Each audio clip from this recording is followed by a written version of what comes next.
नमस्कार सम्मानित साथियों, मैं रमेश चंद्र पांडे आज अपने YouTube के चेंज ऑफ चैनल के जरिए गवर्नमेंट पेंशनर्स वेलफेयर ऑर्गेनाइजेशन के पूर्व अध्यक्ष और प्रांतीय संरक्षक JS जैन के निधन पर यहाँ पर रुद्रपुर स्थित मोक्ष धाम में उनके अंतिम संस्कार हो रहा है। मोक्ष धाम से मैं बोल रहा हूँ और राज्य के समूचे पेंशनर्स समुदाय में जैन के निधन पर एक शोक की लहर पैदा हुई। यहाँ पर मंगलवार की रात एक अस्पताल में उन्होंने अंतिम सांस ली और उसके बाद उन्हें उनके आवास में लाया गया और यहाँ पर सारे ऑर्गेनाइजेशन के तमाम पेंशनर्स और उनके इष्ट मित्र नाते रिश्तेदारों ने वहाँ पर उपस्थित होकर उनके शव में माल्यार्पण और वस्त्र आदि चढ़ाए और उसके बाद यहाँ मोक्ष धाम तक उनकी शव यात्रा में सैकड़ों पेंशनर्स और तमाम बुद्धिजीवी लोग अंतिम यात्रा में सम्मिलित हुए। यहाँ पर उनके पुत्र राजेश जैन ने मुखाग्नि दी और उसके बाद वो यहाँ पर पंचतत्व में विलीन हो गए। जैन साहब के निधन पर मैं हल्द्वानी से यहाँ आया। विशेष रूप से पिछली बार यहाँ पर ऑर्गेनाइजेशन के एक प्रांतीय कार्यकारिणी की मीटिंग हुई थी। उस प्रांतीय कार्यकारिणी की मीटिंग में जैन साहब का जो संबोधन सुना हुआ, वो हर हफ्ते में उनकी डायलिसिस होती थी और डायलिसिस की उस स्थिति के बावजूद वो मंचासीन होकर जो उनका एक करीब 15-20 मिनट का संबोधन हुआ, उस संबोधन में उन्होंने राज्य के सभी गवर्नमेंट पेंशनर्स और वेलफेयर ऑर्गेनाइजेशन की सभी शाखाओं की संगठनात्मक स्थिति की समीक्षा करी और संगठन को मजबूती कैसे मिले इस विषय पर अपने पूरे संबोधन दिया। उससे सभी प्रभावित है और उस आदमी की जो कमज़ोर स्थिति के बावजूद जो उनकी संगठनात्मक स्थिति की उन्होंने समीक्षा करी, उसको देख के सब देखते ही रह गए। और यहाँ पर हमारे साथ हैं ऑर्गेनाइजेशन के प्रांतीय प्रवक्ता SK नेयर जी से मैंने उस समय कहा था कि नेयर जी, मैं जैन साहब से के साथ अपने YouTube के चैनल की ओर से उनका एक अलग से एक इंटरव्यू लेना चाहूँगा। और उसके बाद तो उस दिन तो हम चले गए, लेकिन मैं बार बार ये मैं प्लान बनाते रह गया, सोचते रह गया कि जैन साहब जैसे डायनेमिक आदमी, जिंदादिल इंसान का एक राज्य के समूचे पेंशनर्स और कार्मिक समुदाय में उनका एक मैसेज जाए, एक उनका एक ऐसा साक्षात्कार लूँ, ये मेरी दिली इच्छा थी। लेकिन वो इच्छा ही रह गई और आज जब पता चला कि उनके निधन का समाचार मिला तो मैं स्तब्ध होकर रह गया। और यही है कि जो हम सोचते हैं उसको समय पर कर लेना ही बेहतर रहता है, नहीं तो सोच ही रह जाती है। आज यहाँ पर सारे पेंशनर्स और उनके जो निकटस्थ साथी रहे हैं उनसे हम बात करेंगे और सभी ने उनके संगठनात्मक त्याग, समर्पण और जो उनकी जिंदादिली थी उसके सभी कायल थे। और राज्य में मैं तो ये कहूँगा कि government pensioners welfare organisation JS Jain के नाम से ऑर्गेनाइजेशन की पहचान थी।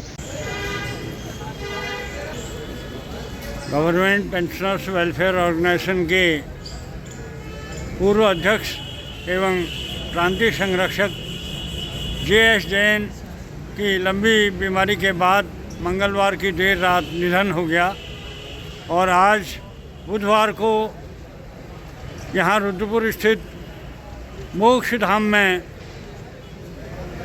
उनका अंतिम संस्कार हुआ है। सारे संगठन के प्रांतीय स्तर के और विभिन्न शाखाओं के पदाधिकारी उनकी शव यात्रा में सम्मिलित थे और यहाँ मोक्ष धाम पर सब ने जैन साहब के प्रति अपनी भावभीनी श्रद्धांजलि अर्पित करते हुए उनके संगठन के प्रति उनके त्याग और समर्पण की बातों को हमारे साथ शेयर किया। यहाँ पर उनके नज़दीकी रहे, हमारे यहाँ पर गदरपुर शाखा के लोग भी आए हैं, हल्द्वानी से भी आए हैं, और उनके नज़दीकी रहे हमारे गवर्नमेंट पेंशनर्स वेलफेयर ऑर्गेनाइजेशन के प्रांतीय प्रवक्ता श्री एस.के. नैयर जी। उनसे बात करते हैं क्योंकि नैयर जी बहुत नज़दीक रहे उनके साथ संगठनात्मक क्रियाकलापों में, और घिल्डियाल जी भी अपनी बात रखेंगे। हाँ नैयर साहब, क्या कहना चाहेंगे प्लीज़? आज इस दुख की घड़ी में मैं और मेरा पूरा संगठन प्रांत की तरफ से हम उनके आवास पे गए। आवास पे जाके हमने उनको जो है संगठन की तरफ से श्रद्धांजलि दी और उनके पुष्प अर्पित किए, और उसके बाद उनकी शव यात्रा में सब लोग हम लोग शामिल हुए। जैन साहब का नाम आते ही हमारे संगठन के सब जितने भी सदस्य हैं उनको इसलिए भी याद करते थे कि वो जो है संविधान और शासनादेश बड़े निपुण थे और भाई हार्ट उनको हर चीज़ याद थी। उनके हमारे संगठन को बहुत बड़ी कमी ये खलेगी। उनके जाने के बाद हमारा जो है संगठन अपने आप को इस मामले में महसूस करेगा कि एक हमारा सबसे शासनादेश का ज्ञाता योद्धा हमारे बीच में नहीं है। आज इस अवसर पर मैं बिलवंत को श्रद्धांजलि देता हूँ और उनके परिवार में को ये जो कष्ट सहने की भगवान शक्ति दे, ईश्वर उनको अपने चरणों में स्थान दे, यही मेरी आज अभिलाषा है। हाँ, ऑर्गेनाइजेशन के ये आप मलिक साहब हैं, डॉक्टर मलिक साहब। हाँ, डॉक्टर मलिक साहब क्या कहना चाहेंगे? हम वरिष्ठ सलाहकार हैं, गवर्नमेंट पेंशनर्स वेलफेयर ऑर्गेनाइजेशन के वरिष्ठ सलाहकार डॉक्टर मलिक साहब प्लीज़। जैन साहब ये थे बहुत ही कर्मठ, जुझारू और साहसी आदमी थे, और पिछले करीब 20-25 साल से उन्होंने इस संगठन की सेवा की। जैसा कि अभी बताया नैयर जी ने कि उनको सब कंठस्थ थे जितने भी जीओ होते हैं, और इसके अलावा भी वो हर जगह अपने संस्थान की उन्नति के लिए, लोगों की भलाई के लिए हर जगह आगे रहते हैं। मैं उनके परिवार और उनके लिए मैं ईश्वर से कामना करता हूँ कि उनको मोक्ष प्राप्त हो, परिवार को सुख संपत्ति प्राप्त हो। घिल्डियाल साहब, घिल्डियाल साहब। मैं चंद्रवल्लभ घिल्डियाल, उनके बिल्कुल पारिवारिक संबंध है। मैं 2000 रिटायर हुआ 2008 में, 9 से मैं उनके साथ था और आज 24 हो गया है। मैंने उनसे ये सीखा कि ज़िंदगी बीते कैसे। वो मेरे से कम 10 साल बड़े हैं, 15 साल बड़े, पर उनको देख करके मैंने भी काम करना सीखा। मैं इस संस्था में दरी उठाने के लिए उनके साथ शुरू हुआ और उन्होंने मुझे इतना बैकअप दिया, मेरे काम देखते हुए भी मुझे प्रांतीय उपाध्यक्ष तक आज छोड़ गए। मुझे ऐसा लग रहा है कि मैं अब अकेला क्या करूँगा प्रांत के पद में। और उनको उनकी खूबियाँ बता दो। एक सिविल इंजीनियर सीमेंट वगैरह जानता है, सीमेंट सरिया से कैसे सड़क बनती है, कैसे बिल्डिंग बनती है। पर गजब की बात है कि वैसे ही जैसे रिटायर हुए तो उसके बाद जितने कानून हैं, जितने ही हैं, उनको इतने ही याद हैं। याद तो छोड़ो, उनको कैसे फॉलो करना है। किसी की कोई कैसी प्रॉब्लम हो, उनकी टेबल पे किसी का कोई काम पेंडिंग नहीं रहता था। कोई केस आ गया, जब तक वो क्लियर नहीं हुआ तो उनको न नींद आती थी, न वो भोजन करते थे। तो उसके लिए वो मुझे भी दौड़ाते थे और अपना तो दौड़ते थे। तो आज अजीब सा लगा, सुबह 7:12 पर उनके लड़के का मैसेज आया मेरे पास। उसके बाद मैंने सबको बताया, तो मैं उसके बाद काम भी नहीं कर पाया, वरना मैं किसी को और फ़ोन कर सकता हूँ। तो ये एस.के. नैयर साहब हैं मेरे, इनको मैंने बताया तो उसके बाद सारी इन्फॉर्मेशन उन्होंने दी। अब ऐसा है कि ये तो आना जाना लगा ही रहता है। भगवान उनको मोक्ष भी दे और उनके परिवार को दुख सहने की ताकत। शर्मा। हाँ शर्मा जी प्लीज़, आप भी उनके निकट रहे हैं, प्लीज़ क्या कहना चाहेंगे? मैं राज बहादुर शर्मा, पूर्व में प्रांतीय संगठन मंत्री भी रहा जैन साहब के साथ। मेरा इतना ही कहना है कि जैन साहब जैसा निडर, कर्मठ, लेखनी का धनी,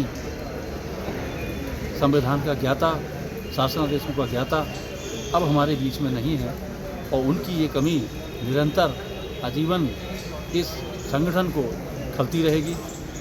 मैं ईश्वर से यही प्रार्थना करता हूँ कि ईश्वर उनकी आत्मा को अपने श्री चरणों में स्थान दे। हाँ, गदरपुर से हमारे तिवारी जी आए हैं। प्रभाकर तिवारी, मैं भी प्रदेश प्रचार मंत्री रहा। जैन साहब के साथ काम करने का मौका मिला। जैन साहब को मैंने एक बात देखी, उनमें ये खूबी थी कि वो ये चाहते थे कि जितने हमारे सेवानिवृत्त कर्मचारी हैं सबको जोड़ा जाए, और कैसे जोड़ा जाए इसके लिए वो प्रयत्नशील रहते थे। हर जिले के हर ब्लॉक को ये इंगित करते थे कि भाई आप लोग अधिक से अधिक संख्या में उनको जोड़िए और उनके सारे रुके हुए कार्यक्रम कराते हैं। मैं ईश्वर से प्रार्थना करता हूँ कि उनकी आत्मा को शांति मिले। जैन साहब के बड़े दामाद अनिल जैन ये हमारे साथ हैं, उनसे बात करेंगे। जैन साहब, क्या कहना चाहेंगे उनके आकस्मिक निधन पर? देखिए साहब, आज हम यहाँ रुद्रपुर आए हैं। मैं हरिद्वार रहता हूँ और हमारे ससुर साहब थे जे जैन साहब, तो काफ़ी समय से साल भर के करीब ये बीमार रहे और कल रात 11 बजे करीब इनका निधन हो गया। और बड़े ही अच्छे विचारों के आदमी थे, पढ़े लिखे थे, समाज की खूब सेवा करी इन्होंने और हमें भी गौरव महसूस हो रहा है कि हमें जो इस तरह के ससुर मिले। आनंद कुमार जैन जी हैं, उनके छोटे भाई। क्या कहना चाहेंगे जैन साहब, प्लीज़ उनके श्रद्धांजलि स्वरूप? भाई मेरे पिता से भी बढ़कर थे। भगवान के पास भी उनके बराबर कोई है नहीं। वो इतने महान, इतने विल पावर वाले थे, कहीं हार नहीं मानी। बहुत हिम्मत वाले थे, बहुत दिल वाले थे और समाज में जितनी उन्हें ख्याति प्राप्त हुई है, जितनी ख्याति प्राप्त कर सकते थे, उससे कई गुना आगे बढ़े हैं। कहीं कुछ कहने की कोई बहस नहीं है। पूरे परिवार को साथ लेकर चले, पूरे कुटुंब को साथ लेकर चले।